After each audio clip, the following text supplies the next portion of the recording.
Hey everyone, Laurel here, Minnesota Zone 5A. Just going to do a little fall garden tour. It's been about 2 weeks since my last tour. I went out of town last weekend with my friends. We went up to Bayfield, Wisconsin, which is a roughly 4-hour drive from here, the Twin Cities. It's on Lake Superior.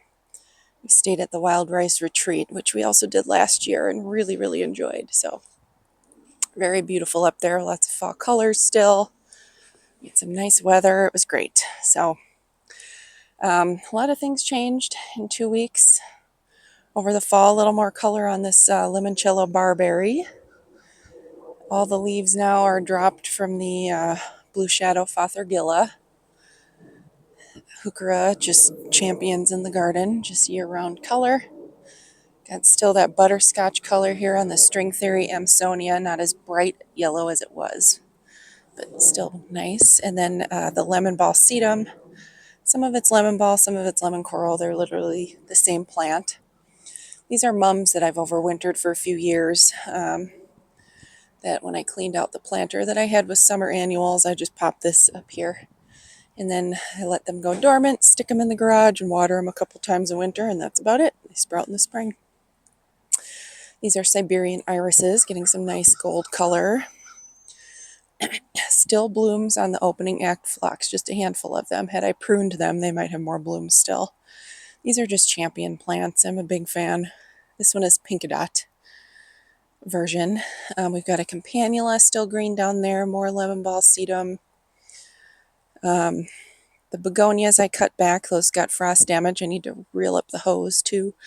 But this ice ballet carex is looking good. You can see everything's all wet. We finally got some really good soaking rain, which we badly needed after having such a dry September and October. So happy about that. Yeah, otherwise, a lot of color on the hydrangeas. Over here, I did clear out the begonias because these, of course, do not. We've had a couple of frosts now, a few of them. But this creeping Jenny, this Machia in here, that is hardy in my zone, so it just stays green. And I cleaned out the two planters from next to the front stoop there because those were full of begonias as well. But I just want to show the beautiful color.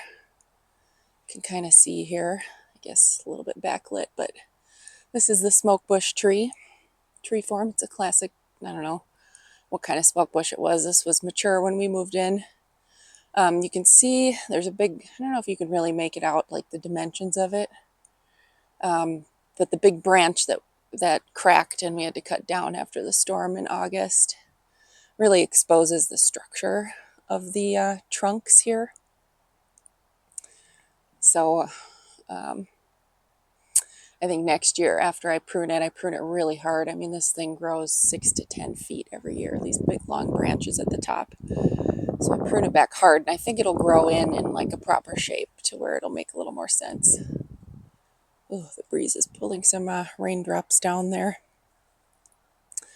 This hose we keep out here, we just disconnect it from the wall. I just need to reel it up. Thankfully, I left it out because we weren't getting any rain, and of course, everything that you plant, the perennials that I planted, still need water. So I was having to water that. But now that we've gotten some rain, I don't need to leave it out anymore, and we'll freeze pretty soon here. So a few more weeks. I'm gonna have to dig up a bunch of this. This is the Angelina sedum. Very good spreader if you need a ground cover, but it's starting to take over some other things. So I'm going to dig out clumps of that and probably just bring it to work, see if anybody wants it. Really tough ground cover, and it stays evergreen. It's nice to have a sedum that stays evergreen. It has this bright chartreuse color from summer, but as the weather cools, it'll turn more kind of orange and red tones. Orangey, I guess, which is very nice. And then we can head to the back here. I've been working on cleaning out the pots. Normally I would have it done by the end of October because usually we get a couple of frosts and freezes by then, or it goes below freezing overnight a lot, and then the plants don't have a chance to thaw out during the day if it doesn't get out of the 40s. But we've had such a long, warm fall. So it's been nice not to have to break my back just kill my, it's like every year I have to cancel all my activities and just spend a week or two getting this stuff all cleared out. This year I've been working on it now about 3 weeks. Of course, last weekend I was out of town, so that's minus one big chunk of time. By the time I get home, I only have an hour or two of daylight left, although we do have porch lights back here, so I have been working in the dark with the lights on. I am shocked that these cordyline, I mean, they clearly got, you can see frost damage on them. I expected them to completely die, though. We went below, we might have gone below 30. We were real close. If not, we got down to 30 for sure one night. So I might try and overwinter these. I have a bunch of big plant cans, but you can see they're still healthy. They just have frost damage. I'm just amazed. So I dug one out of a pot that I cleared. So I might transplant these into like a big plastic container and just see what happens. It's a matter of space though. This is the one I dug out yesterday. You can see really healthy roots on it. So got a collection of perennials here. Otherwise, this sedum, this is more of the golden, or what's it called? Lemon ball sedum. I do overwinter the smaller containers on my porch, which does get well below freezing in the winter. And they're not supposed to be hardy, but I think they die back most of the way, but they have enough living pieces on them that when I pull them out in the spring, they come back, which is great because that saves some money. So I may just leave these containers, I'll just trim them back hard and just leave them in storage in the garage and the shed over the winter and just see if it dies back. I'm not really out anything extra. There are the kitties, 2 of them. They're doing good. My allergies have gotten much, much better. I think it helps also the weather. We've had a couple freezes and frosts, so the pollen is not so much in the air anymore. But yeah, I think it took me about a month and a half, 2 months to kind of get used to the cats, where my allergies were just going crazy. And now they are much, much better. So it's going well. You can see all my pots that I've cleared out the last 2 days. I just rinse them out with the hose, try and clean off the outside. I don't do a whole lot to clean them. Then they get stored on shelves in the garage. These smaller and medium ones, all the soil gets taken out. I store that and put them on shelves versus the big, huge ones that I have left. I can't lift those up on shelves. Even if I emptied the soil out, most of them are too heavy for me to lift up. So they get stored with soil still in them, just in the garage. Some of them I can kind of stack a little bit. They're light enough that I can just pick them up to stack them with soil. But yeah. So lots of fall color, a lot more things. Lost leaves, went dormant, got killed off by the frosts. This salvia, finally, the Golden Delicious, that night where it got to 30 or below 30. Did not like that. So that one's done for. But look how huge that thing is. Jeez. From one little starter plant on a 4-inch pot. It's just amazing. Geums always look great. Heuchera, turtlehead.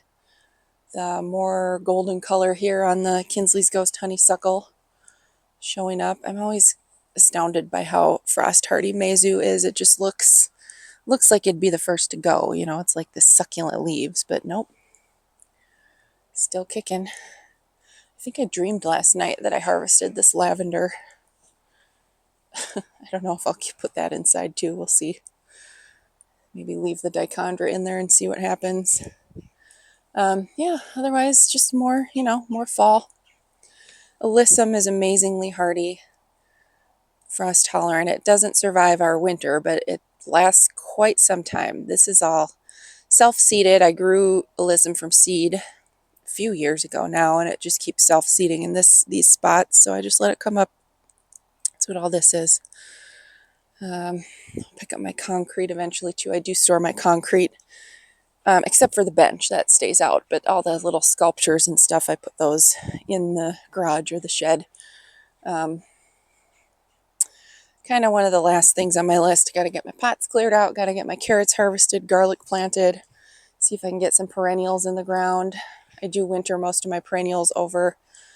If I can't get them planted, the ones that I buy, especially in the fall on clearance, those stay in the garage or on the porch. I'll probably just keep them in the garage this year because of the kittens. They like the porch because it's bird TV. So, yeah, looking good. Ornamental cabbage still going. I'll have to pull these out because I have to plant another one of those grasses in there, and it is very root bound. So I do not want to overwinter it. Lungwort, semi-evergreen. Do trim it back in the spring. Hostas, I like to come, that can be like, as long as I get to them before snow, I do like to come and clean up the leaves on the hostas when I have time. But I'll tell you, if I didn't work full time, I'd get a whole lot more done. But then I'd have no money. Catch 22, right? Conocloa. I think this one is macra. I'm not sure. It's just a plain green one. That's just one plant that's been there for years, at least 5 years now. But beautiful butterscotch gold color on that. I do have some perennials to plunk in here, although they can overwinter if need be. That wouldn't be an issue. Overwintering perennials. I think if you keep them outside, it's best to have them either heeled in, like some people will stick them in their raised beds, surround them by wood chips or mulch or something like that, just to help insulate the roots, because the plant cans don't offer as much insulation as the ground. And in that case, it's best if they are hardy at least 1 or 2 zones colder than your zone. But I have no problem with mine in the garage, in the shed. I think it stays warmer than the outside zone in there already. So you're already kind of raising one zone by doing it that way. There's another of those opening act phlox. Pink one still has blooms. And I love that bright gold color of the Anna's Magic Ball Arbovite. I'm so excited to see these 2 evergreens mature. These are newly planted this year. Rockin' Blue Suede Shoes Salvia still going. We'll hopefully have time to take cuttings from that. Yeah, so overwintering. It's about water. You want to give them enough water without drowning them. I've had plants not survive overwintering because they got too much water and their roots rotted. That's my suspicion for the ones that failed. That's kind of what it seems like to me when I've so you just want to be careful, very sparing on they do need some water because the roots are still active, but just be very sparing because you don't want to overdo it and have them rot out, because they are not actively growing as they do in the summertime, also not actively supporting a bunch of foliage and top growth. So, yeah. This Coreopsis looks so cool. It's like turned dark brown, dormancy. Really pretty. Echinacea, I leave the seed heads up for the birds. The finches land on those. Love ornamental grass. This is the Shenandoah switchgrass panicum.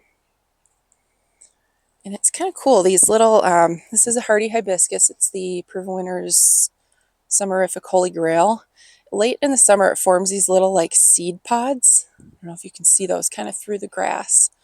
I'm sure they're not, I've never seen anything seed. I'm sure they're sterile, but they just kind of look cool sticking up there. These have hollow stems, so they are a good place for native insects to overwinter. I know like native bees and other insects do, but I did read last year you do want to cut them. So I don't remember how far, maybe 6 inches up from the ground, to expose like the hollow in the stems that the insects can. I'll have to read up on that again. I forget how far down, but so they can access that stem to crawl into that little hollow space and overwinter. Same thing with sedum. These are blooms. The bloom heads just look so pretty, especially when they get snow on them. Things with good color over here. Also the ajuga. This is the chocolate chip ajuga. Oh, that spread further than I thought it did. I'll have to dig a bunch of this out too and reduce that patch by quite a bit next year. More barberry. Barberries always get some nice colors to them. And